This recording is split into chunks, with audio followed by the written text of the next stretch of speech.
I still remember the stunned, almost disbelieving look on Susan's face when those handcuffs finally snapped shut around her wrists. But I'm getting ahead of myself. This whole mess began on what was supposed to be a picture-perfect Sunday morning. I had just finished buffing the last bit of wax off my freshly detailed Corvette, a cherry-red Stingray that gleamed so brightly in the sun it could have been on a showroom floor. I'd spent 3 hours that morning working on it. And as I stepped back to admire the shine, I couldn't help but grin. That peaceful moment didn't last long, because that's when I saw her, Susan Miller, storming across the street like a general heading into battle. Her arms were crossed, her expression twisted into that permanent scowl she was famous for all over Pinecrest Valley. "Excuse me," she barked, planting herself right between me and my car. "I need the keys to that vehicle immediately." Her tone was sharp, commanding the kind of voice people use when they're used to being obeyed. I blinked, thinking she had to be joking. "Susan, what are you talking about?" I asked, trying to keep my voice calm, even though my patience was already thinning. "That's not your Corvette," she snapped, chin jutting forward like she was delivering a verdict. "It belonged to my brother, and I don't know how you got your hands on it, but I'm calling the police. If you don't give me those keys right now..." She held out her hand, palm up, as if I'd just hand over my car like a borrowed lawnmower. Within the hour, the police would in fact show up, but not for me. See, I had only been living in Pinecrest Valley for about 3 months. After years of long hours, sacrifices, and careful saving, I finally bought my dream home, a 2-story brick house with a view of the lake and, of course, room in the driveway for the Corvette I'd spent half my life working toward. That car wasn't just transportation, it was a promise fulfilled. What I didn't realize was that my dream home came with a nightmare neighbor, one named Susan Miller, the self-appointed queen of the Homeowners Association. From the moment I arrived, Susan seemed personally offended by my car's very existence. At first, it started small. A few passive-aggressive remarks about community, standards, and neighborhood harmony. Then came the polite but pointed letters tucked under my doormat. Thinly veiled warnings about aesthetic guidelines. "Such a bright color," she once told me, with that syrupy smile that never reached her eyes. "Most homeowners here prefer more understated vehicles." I'd smile right back, resisting the urge to rev the engine just to watch her flinch. But things escalated fast. Soon, I started finding neon-colored violation notices stuck to my windshield. Vehicle in violation of community guidelines, inappropriate color scheme, disruptive to neighborhood aesthetic harmony. Ridiculous. So I sat down and actually read the HOA bylaws, every page. Not a single word about car colors or makes. The only rules were about where you could park and whether the vehicle was operational. When I brought that up at the next HOA meeting, Susan barely glanced at me before waving her hand dismissively. "The board," she said in that smug, patronizing tone, "reserves the right to interpret the guidelines as necessary for the good of the community." That's when I realized reason wasn't going to work with her. The real tipping point came a week later when I installed a new exhaust system. I had gone out of my way to make sure it wasn't too loud, just a deeper, cleaner rumble. Still, the next morning, I looked out my window and saw Susan standing in my driveway, phone in hand, snapping photos of my car like she was gathering evidence for a court case. When she saw me watching, she stormed up to my front door and rang the bell over and over until I opened it. "Your car," she declared, glaring at me like I'd committed a felony, "is in direct violation of community noise ordinances. If you don't remove that modification within 48 hours, I'll have it towed at your expense." She turned on her heel and stomped off before I could even respond, leaving me standing there in disbelief, staring at the woman who clearly thought she ruled the entire neighborhood. Little did she know, her crusade against me was about to backfire spectacularly. You see, her face was flushed with that all-too-familiar mix of indignation and satisfaction, the thrill of control. You could practically see the smug delight in her eyes as she squared her shoulders and declared her authority. "Susan, the exhaust is well within legal decibel limits," I explained evenly, refusing to give her the reaction she wanted. I checked the city regulations before I even installed it. She leaned in, slightly lowering her voice to a conspiratorial tone. "This isn't about city regulations," she hissed. "This is about HOA rules. And as president, I decide what constitutes a violation." Her message was crystal clear. She wasn't enforcing rules, she was wielding power. I refused to let her rattle me. I simply nodded, thanked her for her concern, and shut the door. That night, I ordered and installed a high-definition security camera aimed squarely at my driveway. I had a bad feeling this wasn't over, and I was right. Over the next 2 weeks, Susan's obsession reached new heights. First came a community-wide email she titled, "Maintaining Neighborhood Tranquility," which not so subtly called out certain residents for owning inappropriately flashy vehicles. Then she tried to push through a new HOA rule, an emergency vote on vehicular aesthetic standards, clearly designed to target my Corvette. When that motion failed, thanks to the few sane board members who saw through her scheme, she resorted to more petty tactics. One Saturday morning, I caught her outside with a tape measure, crouched beside my car. She was measuring the exact distance between my Corvette's tires and the curb. When I opened my front door and raised an eyebrow, she smiled sweetly. "Just doing my duty as HOA president," she said. "Someone has to maintain standards around here." The next day, I found a bright, orange notice taped to my front door. According to her latest accusation, my car was leaking fluids and damaging the property. It was a total lie. I grabbed my phone, took a dozen photos of the spotless driveway, and sent them straight to the HOA board as proof. Susan didn't respond, but I could practically feel her seething from across the street.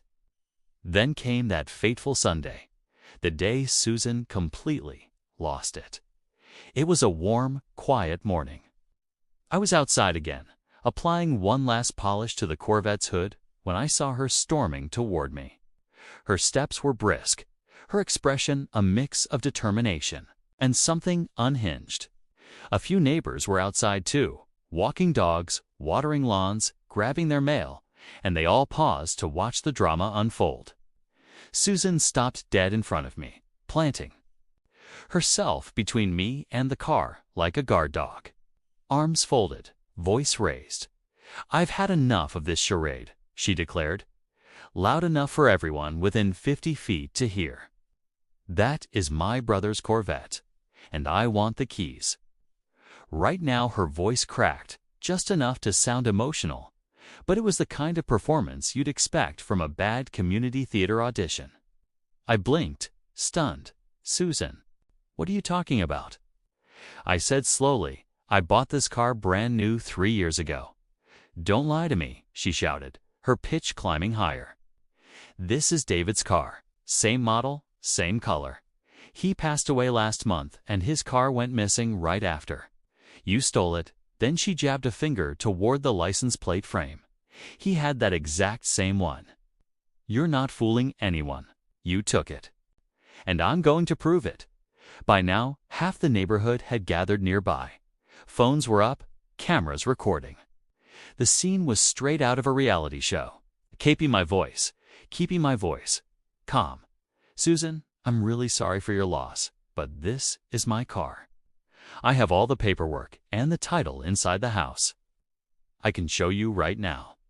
I started to reach for my phone, intending to pull up my registration, but before I could even unlock the screen, she lunged.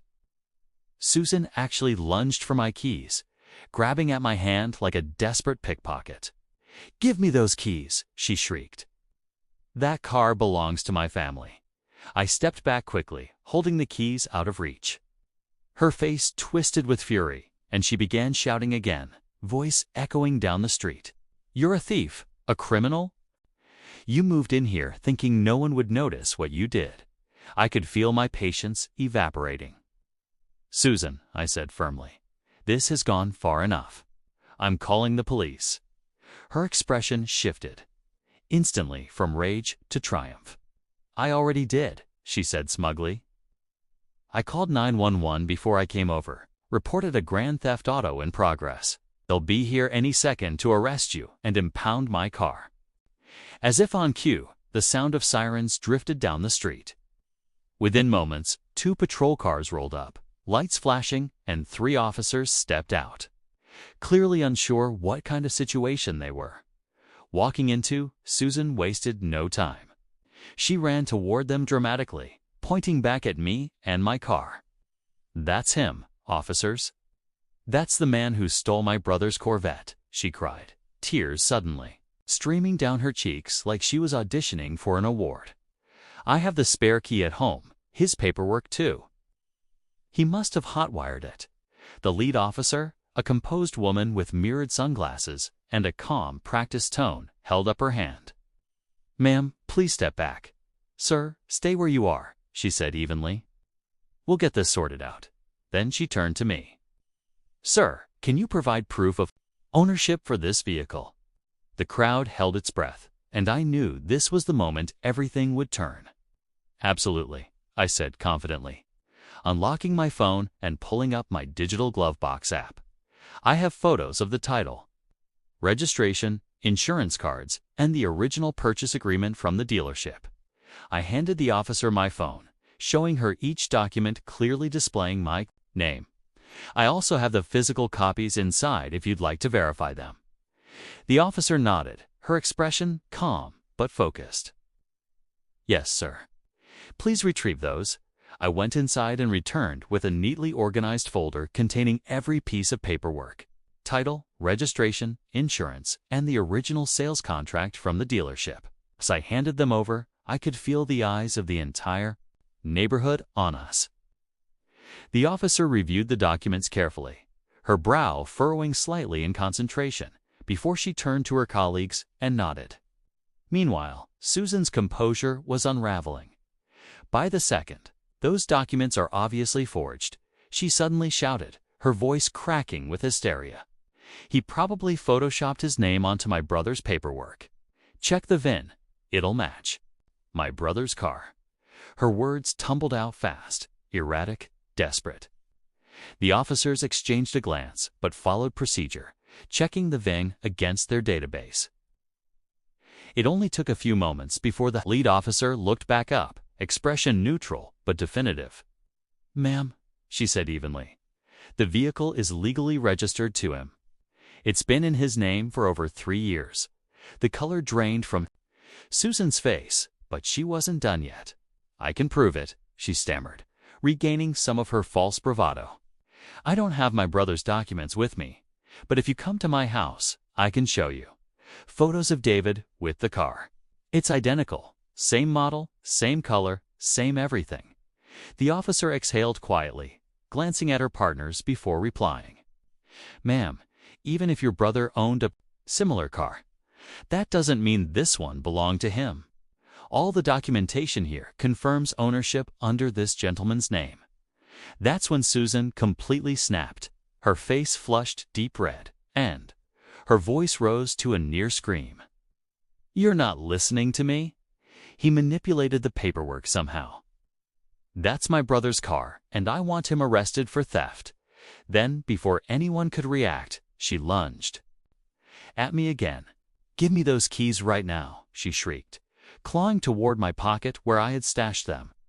The officers immediately stepped in, pulling her back. Ma'am, you need to calm down, the lead officer said firmly. But Susan was far past the point of reason. You're all incompetent, she screamed, thrashing against the officer's grip. That's my car, David's car. I'm the president of this HOA, and I demand you do your job. She suddenly twisted free and lunged again, actually catching the edge of my jeans pocket and tearing it as she tried to grab the keys. That was it. The officers acted in an instant. They restrained her, pinning her arms as she kicked and shouted. The lead officer's voice cut through the chaos, steady and authoritative. Susan Miller, you are under arrest for filing a false police report, attempted theft, and assault. The sound of handcuffs clicking shut was sharp and final. Susan froze, her wide eyes darting from one officer to another as if she couldn't process what was happening. "This is outrageous," she sputtered as they began leading her toward the patrol car. "Do you know who I am?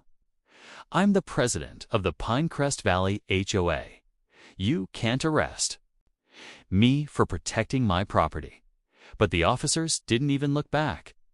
Neighbors stood in stunned silence as Susan, red-faced and yelling, was guided into the back of the police cruiser. The moment was surreal, like watching a storm finally blow itself out.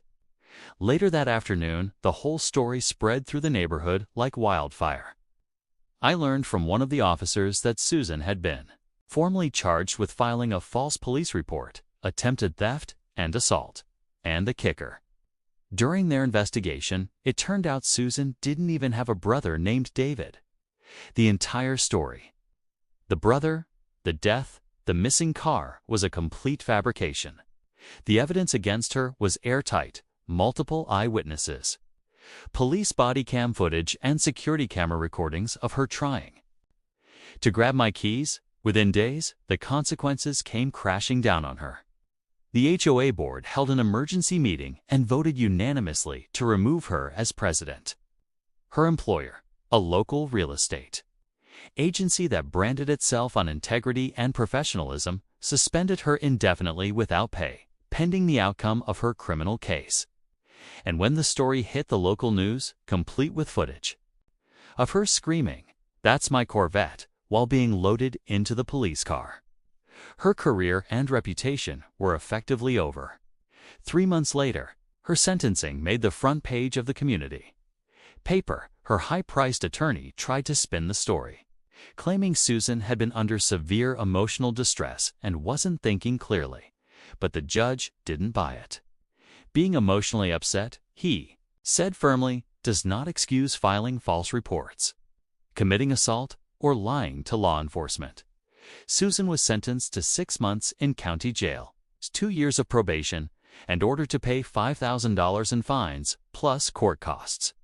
As the bailiff led her away, her face was pale. No more fury. No more smug defiance, just shock. It was the first time, perhaps in her entire life, that Susan Miller realized her self-given power didn't make her untouchable. Justice had finally caught up. If you enjoyed this story, make sure to subscribe to HOA Conflicts for more.